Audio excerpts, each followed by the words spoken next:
మహిళలు కూడా గంజాయి స్మగ్లర్లుగా మారిపోయారు. తమిళనాడు నుంచి వచ్చిన నలుగురు స్మగ్లర్లలో ఇద్దరు మహిళలే కావడం ఆశ్చర్యానికి గురిచేస్తోంది. అల్లూరి సీతారామరాజు జిల్లా జీమాడుగులలో వీరికి ఏటూ లాసంగి మల్లన్నతో పరిచయం ఉంది. తమిళనాడుకు చెందిన 51 ఏళ్ల షకీలా గుణ మరో ముగ్గురుతో కలిసి వచ్చి తమిళనాడుకు గంజాయి తరలిస్తుండగా సమాచారం అందుకున్న పోలీసులు వారిని అదుపులోకి తీసుకున్నారు. వారి నుంచి 20 కేజీల గంజాయిని 2 టౌన్ పరిధిలో స్వాధీనం చేసుకున్నట్లు ఈస్ట్ ఏసీపీ లక్ష్మణమూర్తి తెలిపారు.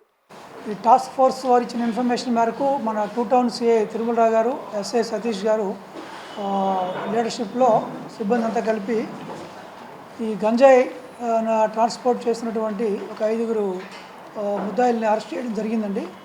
ఇందులో మెయిన్ షకీలా గుణ అని చెన్నైకి చెందినటువంటి లేడీ, ఈవిడ పెడలరు. వీళ్ళతో పాటు ట్రాన్స్పోర్ట్ తీసుకొని వచ్చింది ఆవిడ. అక్కడ మొత్తం నలుగురు చెన్నైకి చెందినటువంటి తమిళనాడు రాష్ట్రానికి చెందిన చెన్నై నుంచి వచ్చారు వీళ్ళు. సో వీళ్ళకి అక్కడ అల్లూరి సీతారామరాజు జిల్లా మాడుగుల మాడుగులకు సంబంధించినటువంటి ఒక వ్యక్తి, అతను మల్లన్న, లాసంగి మల్లన్న అని అతను అక్కడ పండిస్తున్నాడు. ఆయన దిగిరాపల్లి విలేజ్.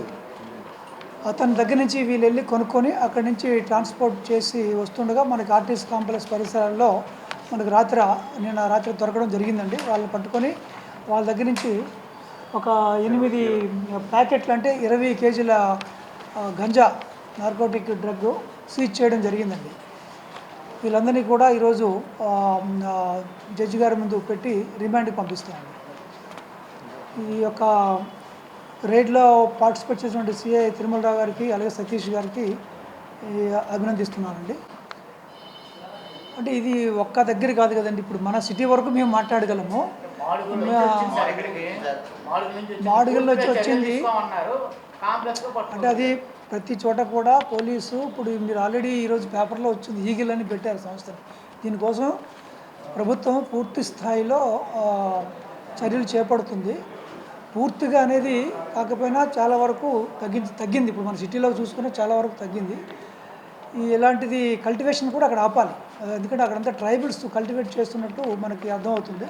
అక్కడ కల్టివేషన్ ఆగిపోతే ట్రాన్స్పోర్ట్ చాలా వరకు ఆగిపోతుంది. అందుకని ఇప్పుడు మా సిటీలో చెక్ పోస్టులు పెట్టారండి. మన సిపి గారు శంకరప్రాట బాచీ గారు మన సిటీలో చెక్ పోస్టులు పెట్టి 24 గంటలు దాని మీద నిఘా పెట్టారు.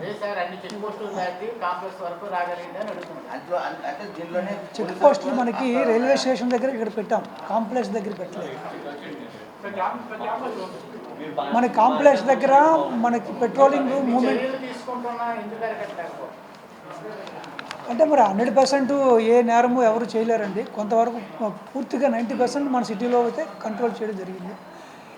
మెయిన్ అక్కడ కల్టివేషన్ జరుగుతుందండి ఏజెన్సీ ఏరియాలో, అది మనం అరికట్టాలి.